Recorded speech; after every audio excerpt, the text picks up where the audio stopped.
Assalamualaikum warahmatullahi wabarakatuh. Apa kabar sobat Softer semuanya? Semoga kalian semua dalam keadaan sehat jasmani dan rohani, tidak kekurangan satu apapun. Bab 971-975. Ye Zhenlin berkata dengan canggung, "Kalau begitu, kamu pasti dewa perang. Dia tidak bisa dibandingkan denganmu." Dia benar, tidak peduli seberapa kuat Ye Lingtian, tidak peduli seberapa kuat klan Ye di ibu kota.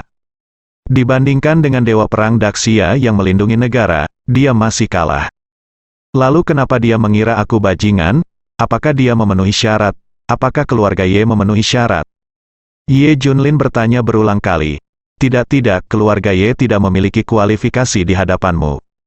Ye Zhenlin berkata buru-buru. Dia sangat ketakutan hingga tubuhnya gemetar.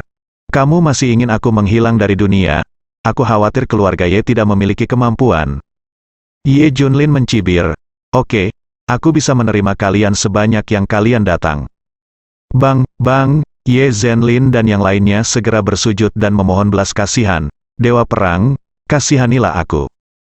Kami salah, kami tidak tahu itu kamu. Semua orang bersujud sampai kepala mereka berdarah. Terutama Ye Zhenlin, yang kehilangan hampir separuh hidupnya. Selamatkan hidup kami dan setujui persyaratan apapun. Ye Zhenlin menjadi cemas. Inilah yang membuat Dewa Perang Kunlun marah. Mungkin seluruh keluarga Tianfu Ye telah tiada. Perjalanan ini tidak sepadan. Siapa sangka bajingan ini adalah Dewa Perang Kunlun. Ye Junlin tersenyum dan berkata, "Pergi. Aku tidak akan membunuhmu, kamu tidak memenuhi syarat, aku khawatir darahmu akan mengotori tanganku. Tentu saja karena hadiah yang kamu berikan di siang hari, aku suka ketiga hadiah itu, jadi anggap saja itu sebagai penyeimbang." Ye Zhenlin dan yang lainnya menghela nafas lega, akhirnya menyelamatkan nyawa mereka. Untungnya, saya memberikan hadiah pada siang hari. Sungguh sebuah berkah, kamu seharusnya bisa menghubungi Ye Lingtian secara langsung, kan? Ye Junlin tiba-tiba bertanya. Ya, tidak apa-apa. Jawab Ye Zhenlin. Oke, kembalilah dan beritahu Ye Lingtian. Aku, Ye Junlin, dan ibuku masih hidup dan sehat. Mungkin suatu hari nanti aku akan pergi ke rumah Ye dalam suasana hati yang buruk. Biarkan dia menunggu. Tapi, identitasku tidak bisa diungkapkan. Aku akan meninggalkan hadiah besar untuk keluarga Ye. Perintah Ye Junlin, Ye Zhenlin dan yang lainnya gemetar dan berkata dengan cepat, tentu saja, kami pasti akan menyampaikannya. Keluar, setelah mendapat izin Ye Junlin, semua orang melarikan diri seperti orang gila. Namun, Ye Zhenlin dan yang lainnya tidak segera pergi. Sebaliknya, dia menemukan Qilin dan mengakui segalanya. Qilin sangat marah. Pantas saja bosnya tahu apa yang akan dilakukan orang-orang ini sepanjang hari. Ternyata mereka ada di sana hanya untuk membunuh bosnya. Apa yang kamu ingin aku katakan tentangmu? Mulai sekarang, aku tidak ada hubungannya denganmu. Jika ada waktu berikutnya, aku akan menjadi yang pertama seseorang yang tidak akan membiarkanmu. Kata Qilin dengan marah. Setelah itu, Ye Zhenlin dan rombongan kembali ke Tianfu semalaman. Mereka paham bahwa mereka harus bersikap rendah hati agar bisa bertahan hidup. Ayah, apakah kami ingin memberitahu keluarga Ye di Beijing tentang hal ini? Apakah kami ingin menjelaskan semuanya? Ye Xiaolong dan yang lainnya bertanya. Tidak, dari nada suara Dewa Perang Kunlun. Pasti ada pertempuran antara dia dan keluarga Ye di ibu kota. Mungkinkah kita yang ikut campur di dalamnya? Ye Zhenlin berkata dengan marah. Itu benar, di mata mereka, kita lebih buruk dari semut kecil. Semua orang mengangguk. Ayo, bantu aku menghubungi Ye Lingtian, dia bisa menangani urusannya sendiri. Tepat ketika Ye Zhenlin hendak menghubungi Ye Lingtian, saya tidak menyangka panggilan itu akan datang. Ayah, telepon itu sebenarnya dari keluarga Ye di ibu kota. Sepertinya mereka juga mengetahui beritanya. Ye Xiaolong berkata dengan terkejut. Berikan teleponmu padaku. Ye Zhenlin menjawab panggilan itu. Halo. Sebuah suara lama terdengar dari ujung telepon yang lain. Ye Zhenlin, sebuah suara dingin dan tua terdengar. Mendengar ini, ekspresi Ye Zhenlin berubah dan dia berkata dengan hormat, Tuan Yun, ini saya. Dilihat dari sikap Ye Zhenlin, jelas bahwa pihak lain memiliki posisi yang sangat tinggi. Faktanya, orang yang meneleponnya bukanlah anggota senior klan Ye di ibu kota. Tapi seorang pelayan yang satu tingkat lebih tinggi dari Ye Chong. Tuan Yun adalah pelayan klan Ye di ibu kota yang telah diatur untuk menjaga ayah kandung Ye Junlin, Ye Lingtian, sejak dia lahir. Dapat dikatakan bahwa Tuan Yun bertanggung jawab atas segala sesuatu tentang Ye Lingtian. Dia tidak hanya bertanggung jawab melindungi keselamatan Ye Lingtian, dia juga bertanggung jawab atas tugas-tugas lainnya. Oleh karena itu, pelayan Tuan Yun memiliki status yang baik di klan Ye, bahkan kepala keluarga Ye di Tianfu harus menghormatinya. Karena ini sama sekali bukan level yang sama, klan Ye di Beijing terlalu kuat. Seorang pelayan juga bisa memberi perintah kepada tuan kerajaan. Bagaimana masalahnya? Ini harus diselesaikan, kan? Rupanya Tuan Yun sudah tahu tentang Ye Junlin dan Zhou Yingying. Walaupun tidak ada yang memberitahuku, tapi dengan kekuatan klan Ye di ibu kota, cepat atau lambat mereka semua akan mengetahuinya. Ini, Ye Zhenlin ragu-ragu, nada suara Tuan Yun segera berubah. Apakah gagal, Ye Zhenlin? Kamu, keluarga kerajaan Tianfu, mau tidak mau menjadi bajingan? Saya sangat kecewa dengan klan Ye. Apa gunanya kamu sampah, setiap hari kamu membuat malu klan Ye. Ye Zhenlin sangat tidak senang saat mendengar Tuan Yun memarahinya seperti ini. Itu adalah dewa perang dari Kunlun, berapa banyak otak yang saya miliki untuk membunuhnya. Apa, kamu tidak menerimanya? Apa gunanya menolak menerimanya? Kamu bahkan tidak bisa membunuh bajingan, kamu hanya sekelompok sampah. Kata Yun tua dengan marah, HMPH, ada alasan kenapa aku tidak bisa membunuhnya. Itu tidak berarti keluarga Tianfu Ye kami lemah, kami bukan sampah yang kamu sebut kami. Ye Zhenlin juga berkata dengan marah. Yun Lao senang, baiklah. Kalau begitu, bisakah Anda memberitahu saya alasannya? Masalah ini tidak ada hubungannya dengan saya. Saya tidak ingin menyelesaikannya, bukan? Ye Zhenlin mendengus dingin. Itu hanya alasan yang tidak berguna. Selanjutnya, saya akan mengambil tindakan atas nama Tuan Lingtian. Coba lihat bagaimana perempuan jalang itu mati. Kata Yun tua dengan marah. Ye Zhenlin tersenyum dan berkata, izinkan saya menyampaikan pesan kepada Ye Lingtian atas nama Ye Junlin. Dia dan ibunya hidup dengan baik. Mungkin suatu hari mereka akan pergi ke keluarga Ye dan meminta Anda menunggu. Ye Zhenlin mengerti itu di mata klan Ye di ibu kota. Di sini, cabang agunan ini tidak berbeda dengan anjing. Bahkan salah satu pelayannya menghinanya. Jadi Ye Zhenlin ingin melihat Ye Junlin menyebabkan masalah bagi klan Ye di ibu kota. Apa, wanita jalang itu benar-benar mengatakan itu? Setelah mendengar ini, Tuan Yun sangat marah. Segera, dia berkata, Ye Zhenlin, kamu benar-benar menyampaikan pesan untuk seorang bajingan? Apakah kamu benar-benar cukup baik? Kamu telah mempermalukan keluarga Ye kami. Kamu benar-benar tidak sebaik anjing di depan keluarga Ye. Kamu bersikaplah tegar saja. Saya ingin melihat bagaimana Anda membunuhnya. Karena sangat dipermalukan oleh Tuan Yun, Ye Zhenlin bahkan tidak bisa memberitahunya tentang Ye Junlin. Ye Zhenlin, kamu sia-sia, tunggu saja. Setelah saya melapor kepada Tuan Muda dan kepala keluarga, saya pasti akan mengeluarkan keluarga Ye dari Tianfu dari garis keturunan keluarga Ye. Tuan Yun menutup telepon dengan marah. Itu sangat menipu. Ye Zhenlin menahan amarahnya dan membanting ponselnya ke tanah. Ye Zhenlin melihat ke kejauhan dan berkata dengan tenang, mengapa aku samar-samar merasa bahwa dia bisa membunuh klan Ye di ibu kota? Bagaimana mungkin?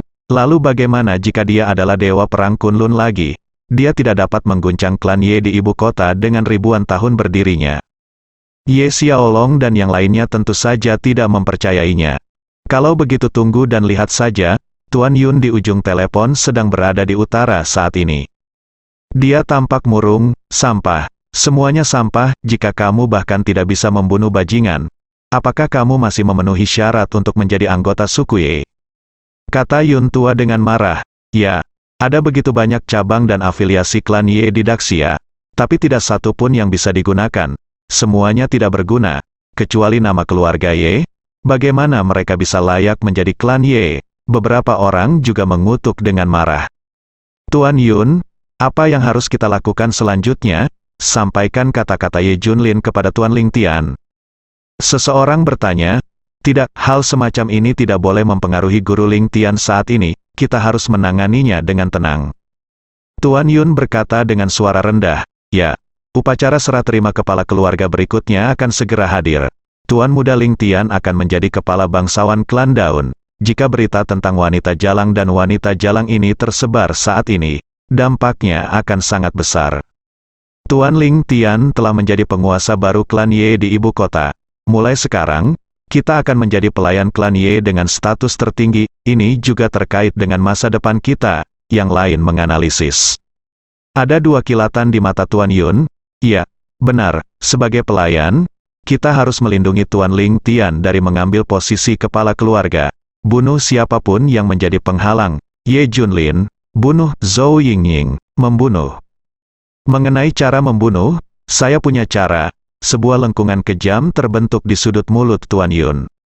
Ye Ling Tian sudah lama mendambakan posisi kepala keluarga. Ia pernah berkata bahwa untuk bisa menjadi kepala keluarga, ia bisa menyerahkan segalanya dan melakukan apapun. Jadi meninggalkan Zhou Yingying dan Ye Junlin, ibu dan anak, bukanlah apa-apa baginya. Dibandingkan dengan posisi kepala klan Ye, Zhou Yingying dan putranya tidak berharga. Saat ini, Tuan Yun menerima telepon. Itu adalah Ye Chen, putra nominal Ye Ling Tian. Itu adalah anak yang lahir dari Ye Ling Tian setelah dia kembali ke ibu kota untuk menikahi istrinya setelah meninggalkan ibu dan anak Ye Junlin. Tuan Yun dan pelayan lainnya menyaksikan Ye Chen tumbuh dewasa. Saya tahu dia adalah karakter yang kejam. Ye Ling Tian sudah cukup kejam dan kejam. Tapi Ye Chen puluhan kali lebih berbahaya dari Ye Ling Tian. Dia pasti akan menjadi pahlawan di masa depan, Tuan Yun. Saya tahu segalanya. Pada saat kritis ketika ayah saya mengambil alih sebagai kepala keluarga, kedua orang ini muncul. Tahukah Anda apa maksudnya? Kata Ye Chen dingin, Tuan Chen, saya mengerti, kakakmu Ye Junlin dan ibunya harus dibunuh. Tuan Yun dengan cepat berbicara dan mengatakan judul yang salah. Dia hanyalah seorang bajingan, kualifikasi apa yang dia miliki untuk menjadi saudaraku? Apakah dia pantas mendapatkannya? Sebentar lagi aku akan menjadi pewaris keluarga pertama di Daxia. Apakah dia memiliki kualifikasi tersebut? Dia hanyalah bajingan yang tidak berguna, sudah kubilang. Aku Ye Chen tidak punya saudara laki-laki seperti itu, di dunia ini. Ayahku tidak punya anak laki-laki lain selain aku. Bunuh. Kamu harus membunuh ibu dan anak bajingan itu untukku. Jangan biarkan mereka tinggal, Ye. Chen di ujung telepon meraung berulang kali. Apa yang dikatakan Tuan Yun benar-benar membuatnya marah. Menurutnya, menyebut Ye Junlin sebagai saudaranya adalah hal yang sangat memalukan baginya. Dia memiliki darah paling mulia di Daxia. Ye Junlin adalah bajingan liar dengan darah keruh dan status rendah. Bagaimana Anda bisa membandingkannya dengan dia? Jika kamu tidak membiarkan ibu dan anak itu menghilang, aku akan membuatmu menghilang. Ye Chen berkata dengan suara rendah. Yun tua dan yang lainnya ketakutan. Sadar bahwa saya telah melakukan kesalahan. Untuk rencana saat ini, Ye Junlin harus dibunuh. Ngomong-ngomong, Tuan Chen, Ye Junlin juga mengatakan sesuatu. Tuan Yun menyampaikan kata-kata yang diucapkan Ye Zhenlin kepada Ye Chen. Ketika Ye Chen mendengar ini, dia menjadi marah. Apa, bajingan itu masih ingin datang ke keluarga Ye? Apakah dia masih ingin memasuki gerbang keluarga Ye? Mungkin. Saya kira dia tidak akan membiarkan. Kesempatan ini berlalu begitu saja.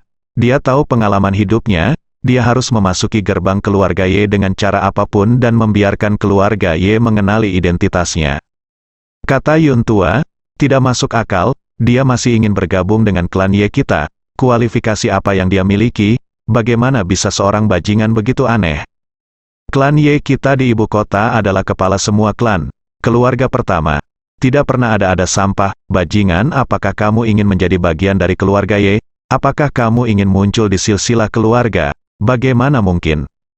Ye Chen mencibir lagi dan lagi. Tuan Chen, menurut saya, dia sudah mengetahui identitasnya dan tidak akan melepaskan kesempatan ini apapun yang terjadi. Coba pikirkan, begitu dia menjadi tuan muda keluarga Ye, dia akan segera menjadi terkenal, kata Tuan Yun.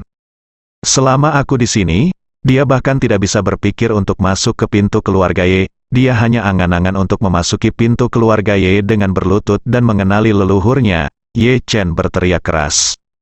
Tapi apa yang mereka pahami berbeda dari apa yang ingin dilakukan Ye Junlin. Menurut mereka, Ye Junlin pasti sudah bersujud 3 kali dan membungkuk 9 kali sebelum memasuki gerbang keluarga Ye untuk mengenali leluhurnya dan kembali ke klan, sehingga keluarga Ye bisa mengenali identitasnya. Ye Junlin bermaksud pergi ke keluarga Ye dan mendobrak pintu keluarga Ye dengan satu tendangan untuk masuk. Jadi aku hanya memberimu waktu 3 hari, dalam 3 hari. Dia harus mati, menjaga bajingan ini terlalu lama jelas merupakan rasa malu terbesar bagi keluarga Ye. Ye Chen memiliki kemarahan yang mematikan terhadap saudara, yang belum pernah dia temui sebelumnya. Dimengerti, saya jamin masalah ini akan ditangani dengan bersih. Tuan Yun berangkat semalaman dan membawa orang ke Jianghai. Di Jianghai, klan Ye di ibu kota memiliki benteng, hampir mengendalikan jalur kehidupan ekonomi Jianghai. Hanya saja tidak ada yang tahu, bahkan keluarga Gu, keluarga pertama, tidak tahu bahwa ada orang di belakang layar. Hanya ada satu grup Ling Tian yang dikenal di luar.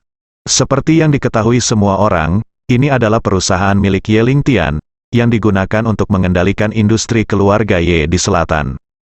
Ternyata Ye Chong memiliki kewenangan penuh untuk mengambil keputusan. Dalam beberapa hari berikutnya, Li Ziran sibuk dengan proyek baru.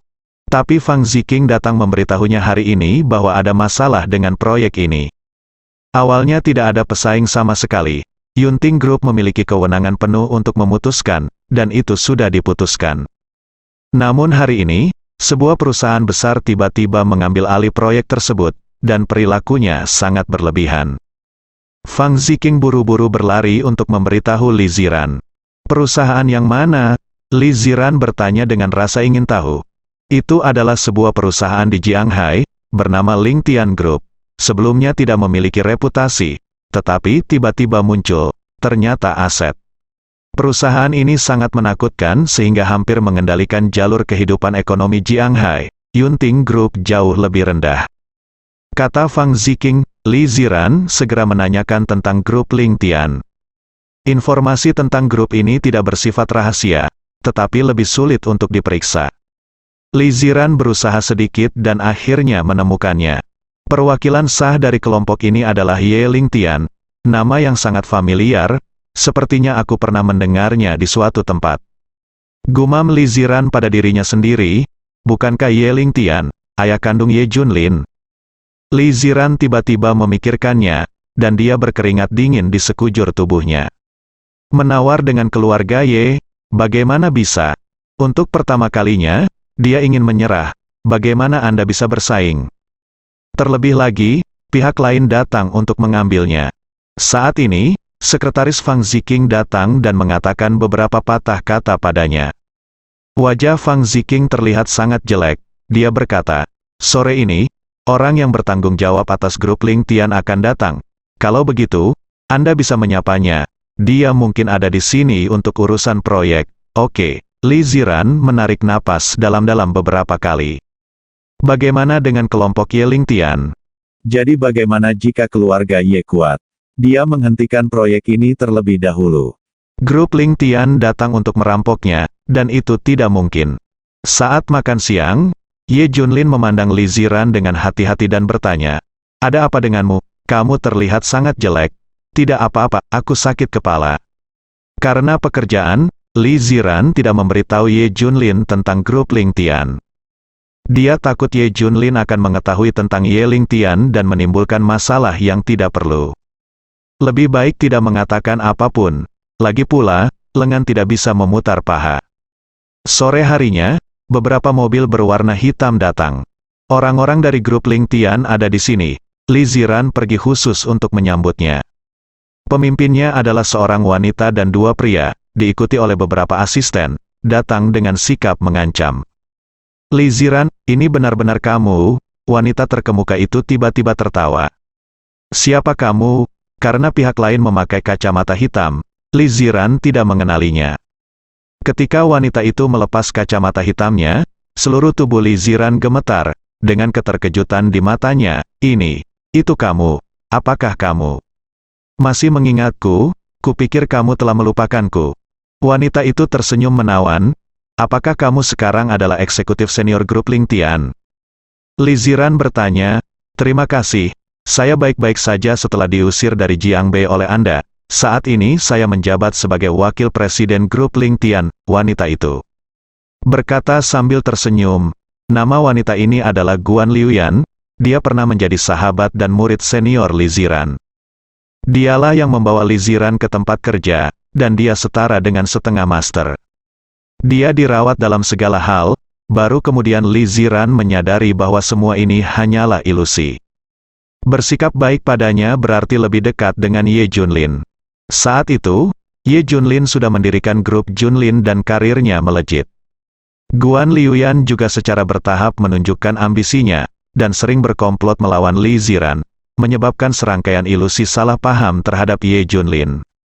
Saat yang paling serius adalah untuk memisahkan mereka berdua. Guan Liuyan mengatur agar orang lain menangkap Li Ziran di hotel, dan dia hampir melakukan kesalahan.